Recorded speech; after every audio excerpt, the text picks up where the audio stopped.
RS6, and amazingly, we have a beautiful sunny autumn morning. Today is actually very little to do with the RS6. It is my vessel of choice to whisk me down to Lamborghini Pangbourne, where I'm going to be meeting none other than Mr. Paul Wallace, aka Supercars of London himself.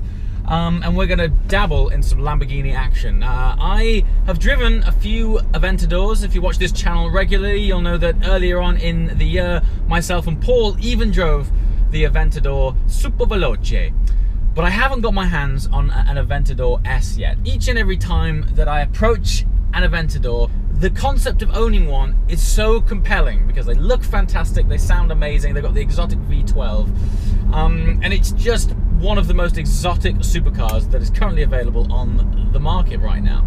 But every time I've driven a standard Aventador, or should I say the first generation Aventador, and even the SV, I've never really been able to gel with the gearbox. It's always been a little bit clunky. However, I've been told by people who own the current generation Aventador S that Lamborghini have gone to a degree and augmented that gearbox somewhat, and that it's actually not that bad. So those people that I've spoken to, I respect and trust. In fact, one of them believed it so much that he went and bought one. So yes, we're going to head down now to Lamborghini Pangbourne and check out the Aventador S that they currently have in stock. Obviously take it for a test drive and see what this thing's all about. Let's hit it. All right. 97 because the car deserves it. It's been a while since I've filled this car up from almost empty. So let's just see what it takes to fill up the RS6 on your average British motorway. I say motorway because they're notoriously got you by the short and curlies, so they put up the price. So this might be a tad steep, but let's see how it goes.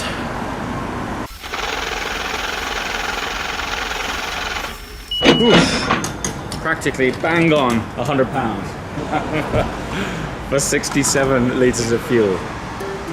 That's not because this car's expensive, that's because this petrol station's expensive.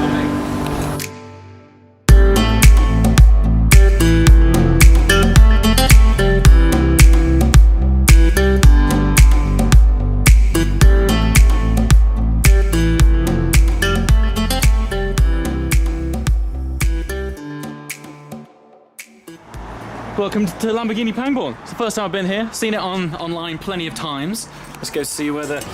Well, yes, here he is! Come in. How you doing, man? Good, how are you?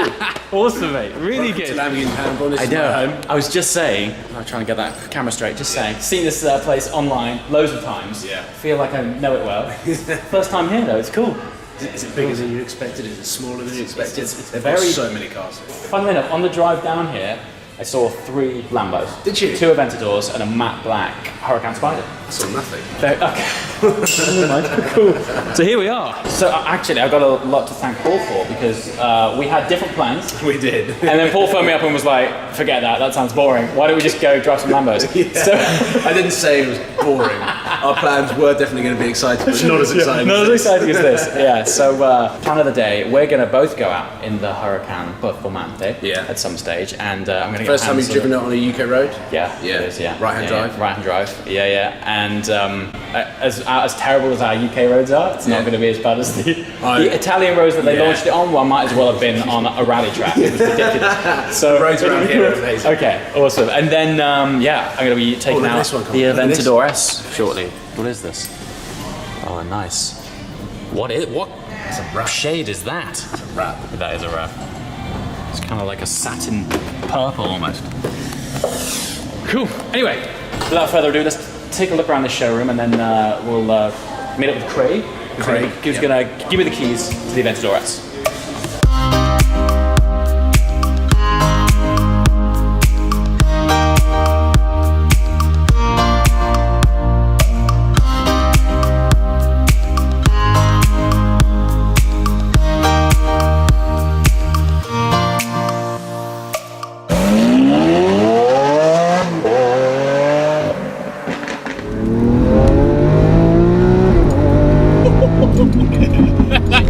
Gear shift is ridiculous.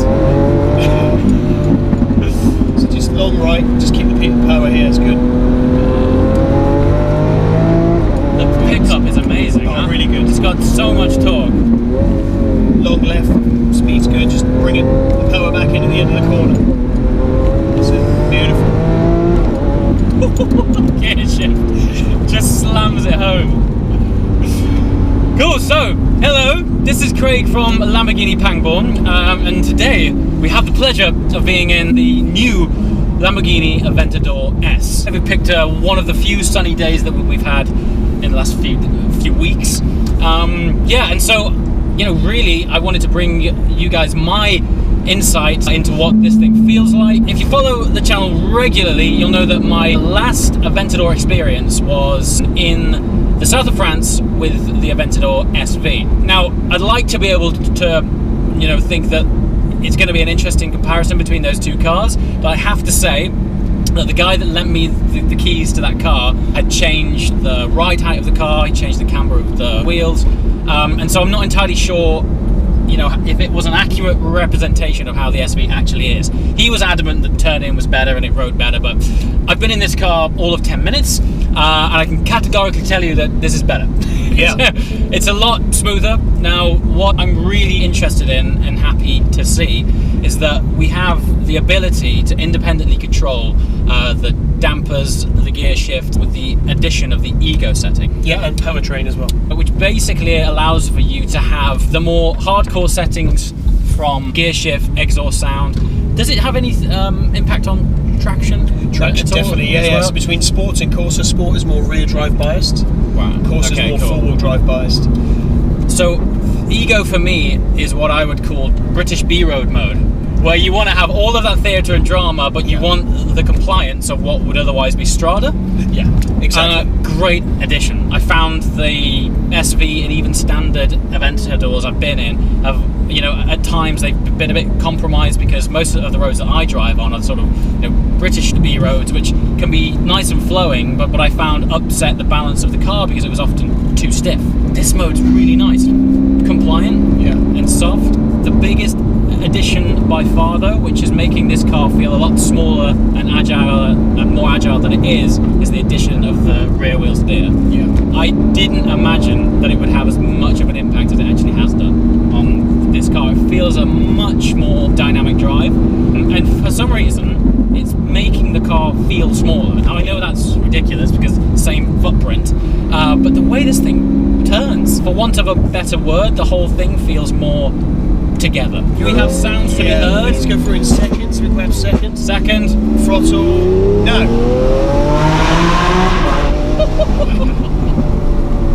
That's the noise we want to hear. I think of all brands, it doesn't matter what it is, it doesn't matter what exhaust you put on whichever car, there's no one does theatre like Lamborghini.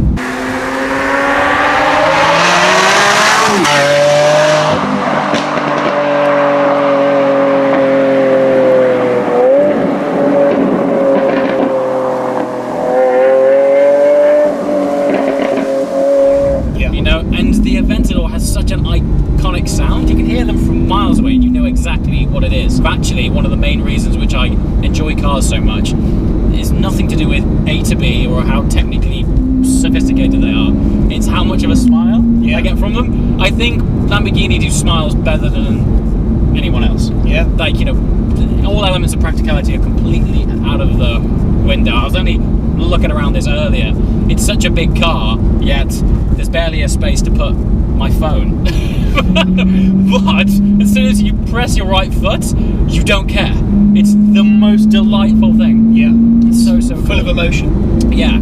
So from your experience, obviously you're at the stages right now of getting clients which have had Aventadors and even Aventador SVs, and they're going into the Aventador S. Yep. What have you found is their sort of main reason for going there, rather than it just being the latest car? Have clients come along and gone, I'm really interested in it because of this or because of that? Yeah, I mean, I think initially with the new technology, the increase in horsepower, the adaptive ride is a big plus. I know they had it on the SV, but with the Ego setting in this car, it's great because you can customise it as you've just described. Yeah. I think one of the big plus points is that rear steering makes a huge difference. In my opinion, I think it's the best road driving Aventador they've done. your own turn manoeuvres are far easier when you're parking the car. Yes. But also at speed, you just feel a lot more confident. But there was a slight delay in the previous car because of its wheelbase was a lot longer. Yes. This car is a lot more sure-footed. It's amazing, isn't it? So it does feel, feels more compliant. Yeah. The gearbox itself, is that the same as in the SV? It is the same gearbox. I believe from 2011 till today, there's been 19 revisions of the gearbox, be it software and component change.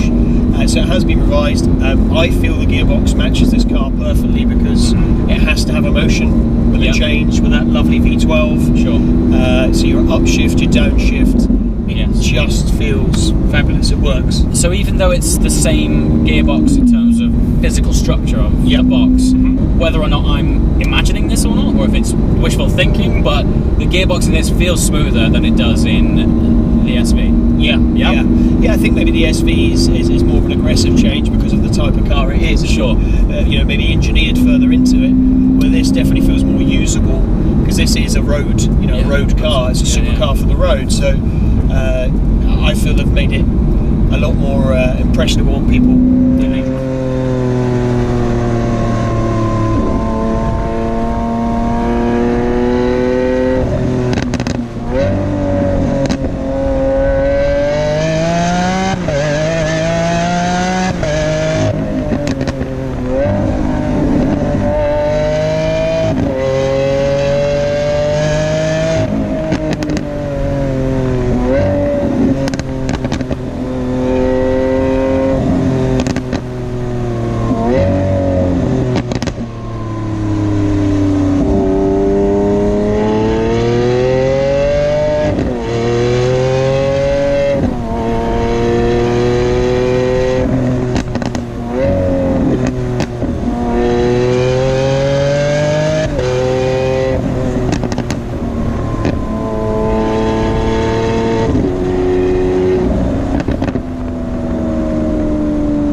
Mate, that was awesome.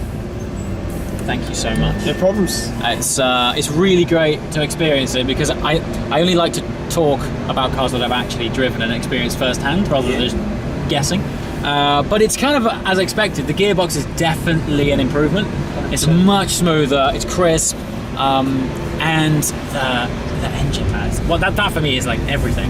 It's just, I know we're in this world where everything is going turbocharged, but to have a naturally aspirated V12 around still that sounds like that is ridiculous. Yes. Thank you very much. No, thank you.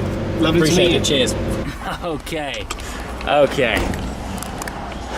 Let's go and see what this man thinks. How was it? Mate, I think that there's just one word for it, and that's drama, isn't it? It's Yeah. just a laugh a mile. But it's more precise drama than before. So much more. The biggest difference by far, rear wheel steer. Yeah. It's given the whole thing just feels so much more agile. Did you ever need to turn the car around like a car park did just a to see it? full back on ourselves, Yeah. and we no problem at all. Yeah, Like normally Aventador you're like reversing and 6-point shuffling, no problem at all. The gearbox, if you watch this channel regularly, bit of a snob when it comes to gearboxes. Still not ideal. Yeah. And we did go for a spin in the Huracan. Yeah, which is Performante as earlier. close as you can get to perfection. I mean, it's unbelievable. So it probably wasn't the best car to go in and compare. Having Yeah. said that, I do appreciate why customers of these cars are like, I prefer it because it's different and it adds. The whole thing is just occasion. Exactly, That's and what the it is. improvements to the S over the standard one, like Yeah. even aesthetically from the outside, like this car's got so much carbon. It's so crazy.